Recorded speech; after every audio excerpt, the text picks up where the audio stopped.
Fernando is squatting 405. I'm squatting less than 0. We're doing the same motion.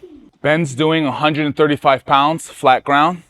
I'm doing front foot elevated with assistance. We're doing the same motion. Millions of people like me who wanted mobility were denied mobility because exercise science said no knee over toes and no deep bending. It was understandable. It was the 70s, baby. Social media gets attacked a lot, but it's pretty cool that scaling mobility has now spread on social media. It's not a quick fix. Don't push through pain. Thanks to everyone who spread this. We hope this helps. Now I'm going to put a PubMed study in the description. I did not use studies in building the ATG system. My inspiration was an Olympic trainer named Charles Poliquin. That's what got me on the road out. It wasn't until much later, after I had already made a knee transformation for myself, that I found there were studies on this. But ATGers out there getting results are often told, where's the study? Well, here's the study.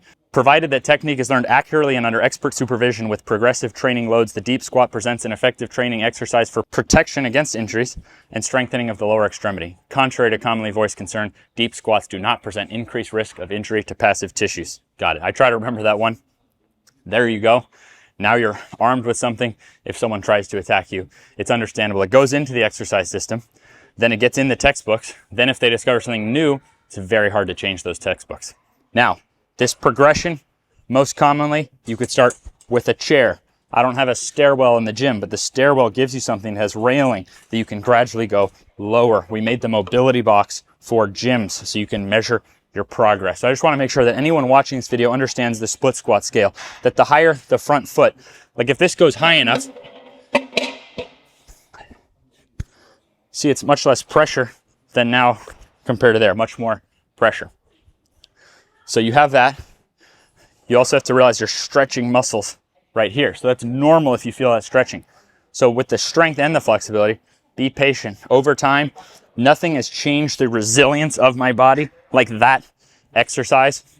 So it's definitely a long-term thing. It's different than like a short-term fix to pain. Now, when it comes to short-term, there's still other ways to work on the knee over the toe. So like if the ATG split squat doesn't feel good, you could assist and be building back this strength. Again, you could do this with a stairwell. You could progress so you can do it without assistance. And even below that, you can start walking backwards. The moment you step backward, boom, your knee is over your toes. So you can walk backward. I have plenty of B-roll here that I can use. You can drag a sled backward for resistance. You can use most treadmills not turned on and they have some resistance. So you can resist that position. The walking backward is gentler than the stepping down and up. So you can make a ton of progress with those, and then it gets easier. The better you get here, it gets easier now to start building in the split squat. And even there, you can just stay in the zone that feels good. Build up over time. So there you go. ATG split squat progression and a study to help arm you. If you get attacked on this from being unscientific, you can just be scientific. And now to finish this video, Fernando is going to show you all about squat progression. So I'm going to take you through the squat progressions. And the first one that most people tend to skip is simply assisted deep squats, okay? You can use stools, a chair, the couch.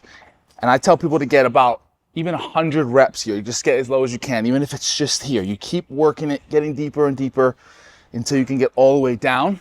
You can also use a band for assistance. This was kind of told to us, made popular by Mark Bell. So you can hold on, stronger bands, more assistance. Same kind of thing here, okay? You can assist yourself in that deep bend. Then eventually, you're gonna have the strength to use less assistance, maybe hold on to the bar. I used to do this as a warm-up or with guys that simply couldn't get deep and weren't comfortable. You can use a little assistance from the bar. Eventually, you're gonna build up the strength to be able to do body weight. I like to have guys on a high slant here. This will put more focus on the quad, more recruitment of the quad so we can get the quad stronger to assist in the progression to a squat, to a more athletic, a more higher ability level of squat, okay? So that's body weight. Then you hold a dumbbell. I like to hold it high and in front. You can get pretty heavy in this, so don't be afraid to get heavy and strong. Just make sure you get full bend and keep the chest high, okay? Once you're doing maybe a quarter body weight, half body weight for 10 reps on that, I recommend you move on to a bar on back, okay? I'm using here, you can simply start with the bar. I'm gonna have 135 on here. And again, we're progressing from high slant to a low slant, a wedge. Most people, not all, most people have tight ankles from the lack of getting into these deep positions over time. So it takes a while for the ankles to catch up. So we're gonna progress to flat ground, but for now, we're on a squat wedge. And you get comfortable with this exercise. This is, a lot of people, this might be all you ever need. Depending on your age, depending on your goals, your purpose, this might be all you ever need for a very healthy and able lifestyle. If you want to progress, you can also do this front rack. And eventually, once you've mastered that, you gradually increase weight, both front squat, back squat, using a wedge, maybe no wedge if you're flexible enough. You get to the higher ends of the progression. If you're an athlete who wants to run and jump as well as possible, I recommend a full range of motion squat, double body weight. Probably at least 1.5 times your body weight, because it depends on the size of the athlete, right? So a lineman maybe never double body weight, maybe it's 1.5, but a lighter guy maybe will hit that too.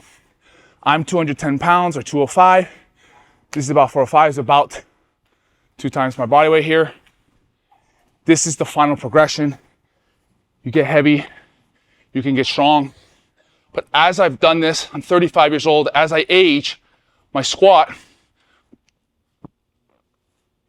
continues to feel just as easy, if not easier, than when I was 25. I'm a little tired, I'm talking to you.